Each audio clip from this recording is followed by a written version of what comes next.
in this video we're going to talk about the fact that fans are criticizing Johnny Depp's teeth. The taxi driver who drove Meghan and Harry is now calling them out, and Beyonce's mum was almost trampled at her concert. Alright, so we already knew that the internet was a cruel place, but this takes it to a new level. On Tuesday, Johnny Depp was at the Cannes Film Festival for the premiere of his new film Jean du Barry. While a lot of people celebrated his return to the festival, others couldn't help dragging his appearance, specifically his teeth, which appeared to be orange or brown in color. Some people on Twitter had been making fun of close-up photos of his teeth, calling them disgusting. These photos were followed up with some pretty nasty comments, some saying that he looked like he had eaten a bag of charcoal. One person wrote, very inspired to brush my teeth, floss and use a tongue scraper every time I see a pic of Johnny Depp at Cannes. Another person wrote, Johnny Depp's teeth appear to be rotting, and he appears to have forgotten to brush his teeth this morning. Others questioned if the photos were fake, leaving comments like, is this real or an edit? But there were also those people coming to his defense. One person said, if Johnny Depp doesn't want fake ultra white teeth, he doesn't need them. I have seen a lot worse as well. Although these red carpet photos might be a little shocking, his teeth have actually been a source of speculation for years. As people rushed to try to get to the bottom of how this happened, one person discovered an interview from 1995 in Premiere magazine where he explained that this has been a long-standing issue for him. At the time he said, I've got loads of cavities. I had a root canal done 8 years ago that's unfinished. It's like a rotten little stub, but I like it. I'm proud of these. When I see people with perfect teeth, it drives me up the wall. I'd rather swallow a tick than have that. Unlike many Hollywood stars, Johnny Depp hasn't spent thousands of dollars to get pearly white veneers or expensive composite bonding. Besides, he's also known for transforming his smile depending on the role that he plays. For Pirates of the Caribbean, he had extensive gold capping of his teeth, and he held onto those caps until filming closed on the third installment of the franchise. Johnny has also admitted to struggling with substance and alcohol addiction, and some people think his poor dental health might be a result of that. He more or less confirmed this in a 2016 interview when he said that he has been neglecting his teeth for years, and that he was working to get them fixed. But he's also said that he's not ashamed of his appearance, and that he is comfortable in his own skin. The actor has been in the public eye for decades, so fans have come to know and love his look. And it sounds like Dior likes it too, because he recently signed a $20 million 3-year deal to continue to be the face of Dior Sauvage, which is a fragrance that he's been the spokesperson for since 2015. Apart from the hateful comments, Johnny has received a very warm welcome at Cannes, a 7-minute standing ovation to be exact. He spoke at the press conference of Jean du Barry, which he was more than 40 minutes late for, but not only about the film, but his future in mainstream filmmaking. And unfortunately for his fans, it doesn't sound like he's going to be returning to big blockbusters anytime soon. He said that he doesn't feel boycotted by Hollywood because he doesn't think about it. Quote, I don't have much further need for Hollywood myself. It's a very strange and funny time when everyone would love to be able to be themselves, but they can't because they must fall in line with the person in front of them. You want to live that kind of life? I wish you the best. I'll be on the other side somewhere. In that same press conference, he was also asked about the idea that some people thought he shouldn't have been there. In response, he compared getting boycotted by Hollywood to being banned from McDonald's, and said that his haters amount to 39 angry people behind a computer screen. His response brought about laughs from the audience because he was basically saying that he didn't think about the backlash anymore. When Depp was asked about his career comeback, he didn't seem too focused on that either. He said, I've had about 17 comebacks apparently. I keep wondering about the word comeback because they didn't go anywhere.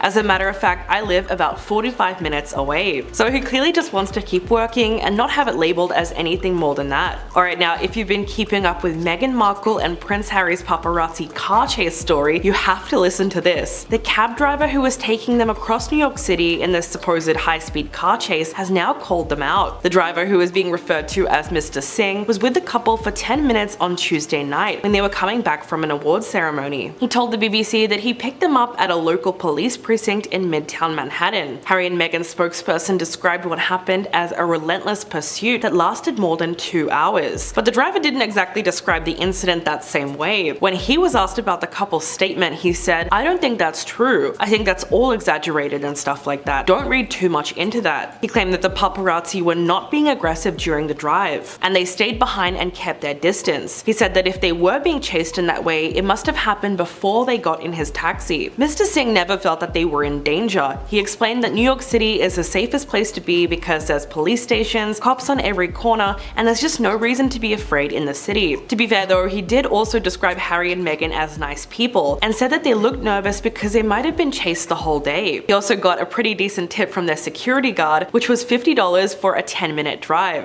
So that doesn't sound too bad. The chase apparently took place after the couple attended that awards ceremony. Their spokesperson released a statement saying, "Last night, the Duke and Duchess of Sussex and Miss Ragland were involved in a near-catastrophic car chase at the hands of a ring of highly aggressive paparazzi. This relentless pursuit lasted over 2 hours, resulted in multiple near collisions involving other drivers on the road, pedestrians, and 2 police officers. While being a public figure comes with a level of interest from the public, it should never come at the cost of anyone's safety." Meghan and Harry claimed that they were followed by more than 6 blacked-out vehicles that were driving recklessly around them. The paparazzi was said to be driving on the sidewalk, running red lights, reversing down a one-way street, driving while on the phone, driving while taking pictures, and even illegally blocking a moving vehicle. But one of the paparazzi drivers involved in the car chase claimed that it was actually Meghan and Harry's taxi driver who was the one being reckless. He spoke anonymously to ITV's Good Morning Britain and said that it was very tense trying to keep up with their car because they did a lot of blocking and different types of maneuvers to try to stop what was happening. He said if it was dangerous and catastrophic, it was more likely based on the person that was driving. Then the photo agency who received the photos also spoke out. They claimed that 3 of the paparazzi were in cars and one of them was riding a bicycle. They insisted that there was no near collisions or near crashes during the incident. Quote, "It is important to note that these photographers have a professional responsibility to cover newsworthy events and personalities, including public figures such as Prince Harry and Meghan Markle." And while this was happening, New York police confirmed that some type of chase did occur, and they said that the photographers made their transport challenging, although they insisted that there was no reported collisions or injuries. Whoopi Goldberg then weighed in on the story and called BS on the couple's version of events. She said, "Their spokesperson called it a near catastrophic car chase. Others said it wasn't bad, but I think people in New York know that if it was possible to have car chases in New York, we'd all make it to the theater on time." She said that this kind of car chase would be a lot more likely to happen in a city like LA. Whoopi agreed that they were probably dealing with aggressive paparazzi, but she thinks their story is a bit of an exaggeration. On the other hand, Sunny Hostin pushed back and said that Meghan and Harry never claimed it was a high-speed chase, just that it was near catastrophic. She also pointed out the fact that Harry's mother, Princess Diana, died in a car crash involving paparazzi. So if they felt scared in that kind of situation, it would have made sense. But a lot of people don't like these constant comparisons to Diana, and Meghan Kelly is one of them, and said, "Let's face it, Harry's been trying to make Meghan into Diana from the moment they started dating." The news anchor also felt that they were grossly exaggerating when they described the story. According to Kelly, near catastrophic could mean anything. It could mean looking down to change the radio while they were driving or checking their phones. She then posted a tweet saying, "I've lived in Manhattan for 17 years and it is not possible to have a 2-hour car chase there. Too many streetlights/stop signs, too much foot/car traffic, and hundreds of places you could safely pull over to protect yourself." So what do you guys think really happened? Let me know in the comments below. And now let's talk about the fact that Beyonce's mom was almost crushed at her concert in Belgium. Paramedics had to come in and rescue Tina Knowles from a packed section of the audience called Club Renaissance, which is an exclusive floor space occupied by top-tier ticket holders. Beyonce's mom seemed to be getting almost trampled in the crowd, so she was hoisted out of that section by 1 medic and 2 fans assisting with the lift. The whole thing was posted on TikTok and it was really crazy to see because it was just so chaotic. In the video, Tina looks around nervously for a way to get over the barricade. She's clearly stressed out and is trying to find the best way to leave. She then decides that being picked up is the best way to escape. 6 paramedics then clustered around her as she was boosted out of the section. Once she gets placed on the ground, she signals to medics that she's fine. And the best part of this is that Tina was kindly waving to her fans and saying sorry for the inconvenience. She even shakes someone's hand before walking away. So while she probably thinks that she disrupted the concert, she actually elevated the whole experience to an unexpected meet and greet. The comments under that video are hilarious. One person wrote, "Wait, why was Tina even in the trenches?" In response, someone explained that she was with security but eventually got lost and somehow ended up in that section, and she was probably feeling overwhelmed. Beyonce's much anticipated Renaissance tour kicked off this month and she's currently in the UK. Fans who got to see the opening night told BBC Newsbeat that it was the most expensive show and the craziest show that they've ever seen in their life. From a giant shiny horse to multiple costume changes, it's said to be one spectacular show, maybe her best yet. It's almost 3 hours long and the staging is exactly as extravagant as you're imagining, so it's no surprise that it sold out almost immediately. The tour showcases her Grammy Award-winning Renaissance album, but of course it also includes some of her classics. Beyonce did her first live live performance of Dangerously in Love in 10 years. The 36-song setlist still features albums like Crazy in Love, I Am, Sasha Fierce, and Drunk in Love. Beyonce hasn't released any new music videos for Renaissance, so the tour is the first chance for fans to explore the tracks with a visual element. So far, the reviews say everything about what to expect. The Guardian gave the show a 5-star rating, while Rolling Stone said Beyonce makes breezing through her back catalog and costume changes look easy, as everyone else is left to keep up. The tour is her first time on the road solo since 2016, so of course demand for tickets was sky high, but as we know now, it was more than worth it. Renaissance celebrates black and queer dance culture, and fans said that equality was a big theme on night one, so much so that Beyonce reportedly made the decision to make some bathrooms at the venue gender neutral. And as you might expect, the fashion was also incredible. It's all very disco themed, and Beyonce is performing in things like glittering catsuits and metallic corsets. But don't worry if you can't make it to the show, because social media can help you experience a small part of it from home. So just make sure that you stay online if you want to catch the coolest parts of the performance. That's all for this one. Let me know what you guys think about this story, and I'll catch you in the next video.